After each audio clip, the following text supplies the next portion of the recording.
இட பிரச்சனையும் தாண்டி அவர் சொல்கிறேன், தமிழ்நாட்டில் வந்துட்டு தாழ்த்தப்பட்டவரையும் வன்னியரையும் எடுத்தாந்துட்டு ஒரே இதில் கோணத்தில் கொண்டு வந்துட்டு மஞ்சா கொடியை திருமாவளவன் ஏற்றுறதும் விடுதலை சிறுத்தைகள் கொடியை வந்துட்டு ராமதாஸ் ஏற்றுறதும் அந்த புரட்சிங்க தான் நடந்துச்சு. நான் அது புரட்சி தான் சொல்லுவேன். என்னை கூட பேசும்போது நியூஸ் 18ல் பேசும்போது பேட்டியில் பேசும்போது திருமாவளவன் அதை குறிப்பிட்றாரு. நான் பல இடங்களில் அம்பேத்கர் சிலைக்கு நான் போடுற மாலை ஐயா ராமதாஸ் திறந்து வச்சதுன்றாரு. முதல் முறையாக வந்துட்டு தமிழ்நாட்டில் அதிகமான அம்பேத்கர் சிலை தலித்தல்லாத ஒரு தலைவர் திறந்து வச்சது ராமதாஸ் தான். அதே மாதிரி கொடியை ஏற்றி வச்சதும். அது மட்டும் இல்லை, அவர் ஒருத்தர் சொன்னார், அன்புமணி வந்துட்டு அவரை மதிக்கணும் அப்படின்ட்டாரு.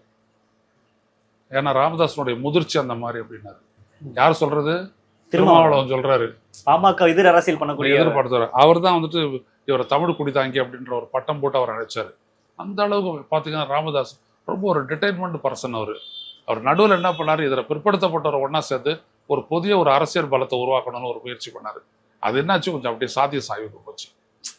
இந்த கல்யாணம் பண்றாங்க, அப்படி பண்றாங்க, நாடக காதல் அப்படிலாம் சொல்லிட்டு அதில் போயிட்டு கொஞ்சம் சதஞ்சி இதாகி அது மறுபடியும் இவர் எதிர்த்த அந்த சாதியத்தை எடுத்துட்டு போட்டு நிறுத்துச்சு. ஆனால் இப்போவும் பார்த்தீங்க அப்படின்னா ஒரு இணக்கமான சூழலை வந்துட்டு உருவாக்குறதுக்கு முயற்சிக்கிறதா கேள்விப்படுற நல்லது. இப்படி ஒரு டிட்டர்மைண்ட் லீடர்ஷிப் ராமதாஸ் அப்படின்றவர்.